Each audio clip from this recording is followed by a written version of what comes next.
Hello दोस्तों, आप देख रहे हैं रियांस क्लासेज में मैं रुस्तम राज आप सभी का हार्दिक स्वागत करता हूं। आज मैं आपके लिए 10 जून 2024 का दैनिक समसामयिकी जो सभी प्रतियोगी परीक्षाओं के लिए महत्वपूर्ण है वो प्रश्न आपके लिए लाया हूं। तो देखते हैं पहला प्रश्न है, हाल ही में 79वीं महासभा सत्र के अध्यक्ष बने फिलेमोन यांग का संबंध किससे है? यहाँ आपका ऑप्शन है Brazil, Cameroon, Papua New Guinea या इक्वाडोर। तो यहाँ देखते हैं यूएन महासभा, ठीक है ना। यूएन महासभा, इसका जो अध्यक्ष है, इसका जो 78 नंबर का अध्यक्ष थे, कौन थे? तो ये थे डेनिस फ्रांसिस थे, ठीक है ना। ये त्रिनाद एवं टोबैगो के राजदूत थे, डेनिस फ्रांसिस। लेकिन अभी हाल फिलहाल में ये बने हैं फिलेमोन यांग। ये कितने नंबर के बने हैं? तो 79 नंबर के बने हैं, ठीक है ना। इनका संबंध किससे है? तो इनका संबंध कैमरून से है, ठीक है ना, कैमरून से है। इनका कार्यकाल सितंबर 2024 में शुरू हो जाएगा, ठीक है ना। और अभी फिलेमोन यांग जो हैं कैमरून के पूर्व पीएम भी रह चुके हैं, ठीक है ना। अगर आपसे पूछे कि यूएन महासभा की पहली महिला अध्यक्ष कौन थी? तो विजया लक्ष्मी पंडित थे, ठीक है ना। आगे बढ़ते हैं। हाल ही में पूर्व पीएम जवाहरलाल नेहरू के बाद लगातार तीसरे कार्यकाल के लिए प्रधानमंत्री के रूप में किसने शपथ ली है? आपके ऑप्शन है राहुल गांधी, अरविंद केजरीवाल, नरेंद्र मोदी या नीतीश कुमार। तो यहाँ जो है ये जवाहरलाल नेहरू के बाद लगातार तीसरी बार शपथ लेने वाले हैं नरेंद्र मोदी लिए हैं, ठीक है ना। इनका पहला कार्यकाल 2014 से 19 रहा था, ठीक है ना। और दूसरा कार्यकाल 2019 से 24 रहा है और तीसरा कार्यकाल शुरू हो चुका है, ठीक है ना। 2024 से शुरू हो चुका है। ये 16वीं लोकसभा था, ये 17वीं लोकसभा था और ये 18वीं लोकसभा था, ठीक है ना। और शपथ दिलवाने वाले कौन थे? तो शपथ दिलवाने वाले राष्ट्रपति द्रौपदी मुर्मू थे, ठीक है ना। आगे बढ़ते हैं। हाल ही में यूपीआई भुगतान प्रणाली के लिए एनपीसीआई से समझौता करने वाला पहला दक्षिणी अमेरिकी देश कौन सा है? आपके ऑप्शन है बोलीविया, अर्जेंटीना, पेरू या चिली, ठीक है ना। तो ये जो है एनपीसीआई जो होता है यह national payment corporation of India होता है, ठीक है ना। ये जो है यूपीआई की शुरुआत किया था, ठीक है ना। ये किसके साथ समझौता किया है? तो पेरू के साथ समझौता किया है, ठीक है। पेरू के साथ समझौता किया है। पेरू जो है फर्स्ट दक्षिणी अमेरिकी देश बना है जो यूपीआई अपनाने वाला देश के लिस्ट में शामिल हो चुका है, ठीक है ना। अगर आपसे पूछें कि पेरू की राजधानी कहाँ है? तो ये लीमा है, ठीक है ना, लीमा है। और पेरू में ही हम्बोल्ट जलधारा पाई जाती है, पेरू में ही हम्बोल्ट जलधारा पाई जाती है। और अगर आपसे पूछे यूरोप का पहला देश कौन सा है जिसने यूपीआई को ग्रहण किया था? तो ये फ्रांस था, ठीक है ना। तो ये फ्रांस था, उन्होंने यूपीआई को ग्रहण किया था। फ्रांस के राष्ट्रपति कौन है? तो इमैनुअल मैक्रोन साहब यहाँ के राष्ट्रपति हैं। आगे देखते हैं। हाल ही में इसरो ने जलवायु डेटा के लिए किस देश के साथ तृष्णा मिशन पर सहयोग करने की घोषणा की है? आपके ऑप्शन है ब्रिटेन, यूएसए, जापान या फ्रांस। तो यहाँ जो है ये तृष्णा मिशन ये जलवायु डेटा प्राप्त करने के लिए इसका यूज किया गया, ठीक है ना। और शुरू करने वाला कौन है, तो शुरू करने वाला है इंडिया और फ्रांस ने किया, ठीक है ना। इंडिया और फ्रांस ने मिलकर किया है, ठीक है। इस मिशन के अंदर इंफ्रारेड किरण का यूज होने वाला है, ठीक है ना। और यह लॉन्च कब होगा, तो 2025 में इसका लॉन्च होने वाला है, ठीक है ना। आगे देखते हैं। हाल ही में अल्टीमेट फाइटिंग चैंपियनशिप लुइस विले में जीतने वाली पहली भारतीय फाइटर कौन है, तो यहाँ आपका ऑप्शन है स्वीटी बूढ़ा, पूजा तोमर, अरुंधति चौधरी, सोनिया लथेर। यहाँ आपका ये जो है UFC, ये अल्टीमेट फाइटिंग चैंपियनशिप है, ठीक है ना। ये लुइस विले में हुआ है, ठीक। कहाँ हुआ है, तो लुइस विले में हुआ है। जीतने वाली कौन है, तो ये पूजा तोमर है, ठीक है ना। पूजा तोमर जीतने वाली है। ये बुधाना गांव यूपी की रहने वाली है, ठीक है ना। आगे बढ़ते हैं। हाल ही में पहली राष्ट्रीय महिला हॉकी लीग 2024 कहाँ प्रारंभ हुई है, तो ये झारखंड राज्य के रांची शहर में शुरू हुआ है, ठीक है ना। आगे देखते हैं।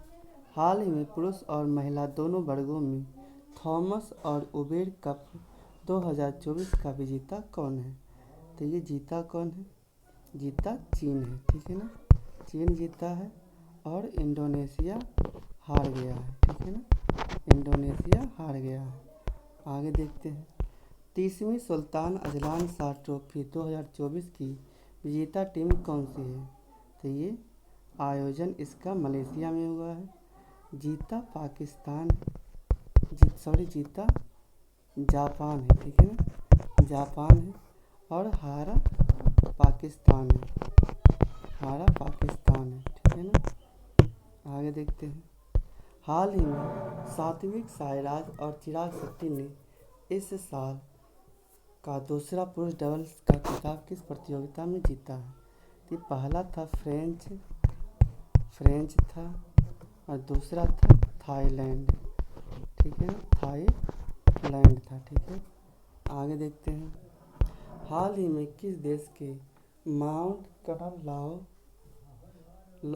कनल ओन ज्वालामुखी में विस्फोट हुआ है। हाल ही में किस देश के माउंट कनल ओन ज्वालामुखी में विस्फोट हुआ है, तो फिलीपींस है, इंडोनेशिया है, जापान है या रूस है। तो यहाँ जो है माउंट कनल ओन ज्वालामुखी किस देश में है, तो फिलीपींस में, ठीक है ना। ये नाग्रोस द्वीप पे है। इसमें जो है ठंडा लावा बाहर निकलता है, ठीक है। और इंडोनेशिया में माउंट मेरापी ज्वालामुखी है, यहाँ भी ठंडा लावा ही बाहर निकलता है, ठीक है ना। और अगर आपसे पूछे कि फिलीपींस की राजधानी कहाँ है, तो फिलीपींस की राजधानी मनीला है और मुद्रा पीसो है, ठीक है ना। और रेमन मैग्सेसे अवार्ड यहाँ का यही मिलता है। रेमन मैग्सेसे अवार्ड फिलीपींस में ही मिलता है। और रेमन मैग्सेसे अवार्ड को ही एशिया का नोबेल पुरस्कार भी कहा जाता है। अगर आपसे पूछे कि रेमन मैग्सेसे अवार्ड जीतने वाले पहले भारतीय कौन थे, तो विनोबा भावे थे, ठीक है ना। आगे बढ़ते हैं। इरेबस ज्वालामुखी ये कहाँ है, तो ये अंटार्कटिका महाद्वीप में है। ये अंटार्कटिका महाद्वीप में है और यहाँ पे स्वर्ण उद्गार वाला ज्वालामुखी भी यही है। आगे देखते हैं। सिनाबुंग ज्वालामुखी या मेरापी हो गया या इपो हो गया, ठीक है ना।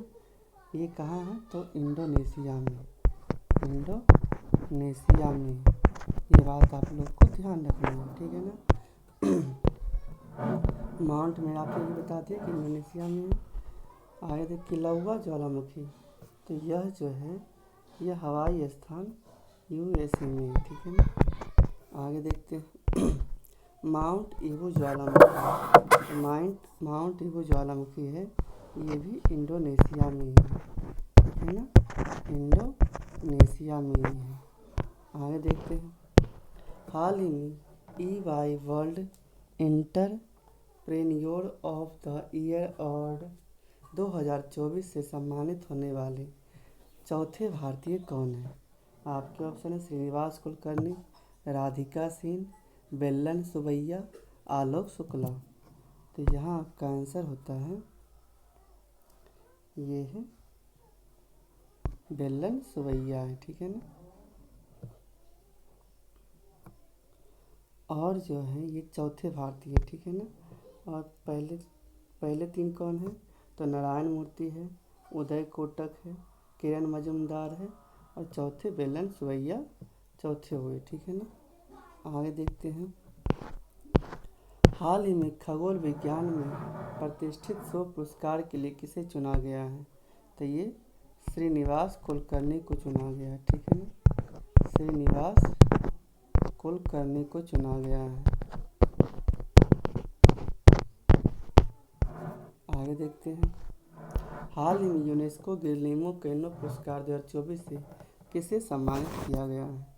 तो यह जो है फिलिस्तीन को किया गया, ठीक है ना। फिलिस्तीन को किया गया है। आगे देखते हैं।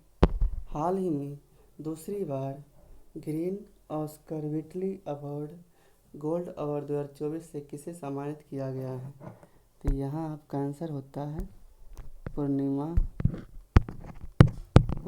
देवी बर्मन को किया गया, ठीक है ना। पूर्णिमा देवी बर्मन को किया गया है। आगे देखते हैं। अंतर्राष्ट्रीय बुकर पुरस्कार का विजेता कौन है? तो ये है AP एनी अर्पनबर्ग को मिला है, ठीक है ना। ये जर्मनी की रहने वाली है। एनी अर्पनबर्ग को यह अंतर्राष्ट्रीय बुकर पुरस्कार मिला है और ये जर्मनी की रहने वाली है, ठीक है ना। आगे देखते हैं। नॉर्वे शतरंज महिला टूर्नामेंट 2024 के पहले संस्करण के विजेता कौन है? आपके ऑप्शन है जू बेनजून, अन्ना मोजिचुक, लेई टिंगजी या वैशाली रमेश बाबू। तो यहाँ आपका आंसर होता है जू बेनजुंग, ठीक है ना। तो मेल ये तो फीमेल हो गई, ठीक है ना।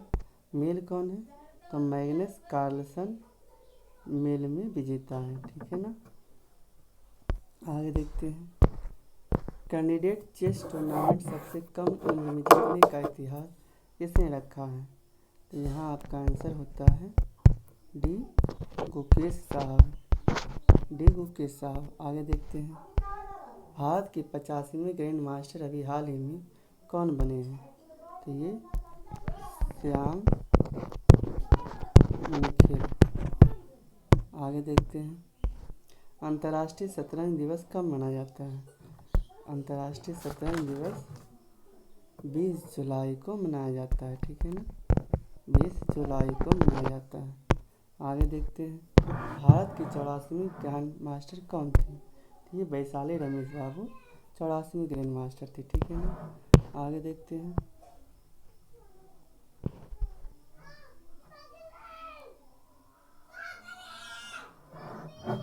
हाल ही में विश्व महासागर दिवस 2024 कब मनाया गया? आपके ऑप्शन है 5 जून, 6 जून, 7 जून या 8 जून। तो यहाँ आपका आंसर होता है ये 8 जून को मनाया गया, ठीक है ना। और 8 जून को एक और दिवस विश्व ब्रेन ट्यूमर दिवस मनाया जाता है। और इसका जो विश्व महासागर दिवस है इसकी शुरुआत कब होता है? तो 5 दिसंबर 2008 को इसकी शुरुआत होता है। और अब की बार इसका थीम क्या है? तो अब की बार इसका थीम नई गहराई को जागृत करें, इसका थीम है। आगे देखते हैं। वर्ल्ड मिल्क डे कब मनाया जाता है? तो ये 1 जून को मनाया जाता है, ठीक है ना। 1 जून को मनाया जाता है। तेलंगाना फॉर्मेशन डे यह कब मनाया जाता है? ये 2 जून 2014 को, ठीक है ना। आगे देखते हैं। वर्ल्ड बाइसिकल डे ये कब मनाया जाता है? तो ये 3 जून को। आगे देखते हैं वर्ल्ड एनवायरनमेंट डे, तो यह 5 जून को, ठीक है ना, 5 जून को। आगे देखते हैं वर्ल्ड फूड सेफ्टी डे, तो यह 7 जून को मनाया जाता है। आगे देखते हैं इंटरनेशनल ओलंपिक डे, तो यह 23 जून को मनाया जाता है। आगे देखते हैं हाल ही में इनाडो ग्रुप और रामोजी फिल्म सिटी के संस्थापक रामोजी राव का निधन कहाँ हुआ है? आपके ऑप्शन है बेंगलुरु, चेन्नई, कोच्चि, हैदराबाद। तो रामोजी राव जो हैं यह इनाडो ग्रुप और रामोजी फिल्म सिटी के संस्थापक है, ठीक है ना। इनका निधन कहाँ हुआ है? तो इनका निधन हैदराबाद में हुआ है। अगर वीडियो अच्छी लगे तो वीडियो को लाइक, चैनल को सब्सक्राइब और ज़्यादा से ज़्यादा अपने दोस्तों के पास शेयर करें ताकि वे सब भी आप सबके अपने चैनल रियांस क्लासेस से जुड़कर लाभ उठा सकें। जय हिंद, थैंक यू दोस्तों।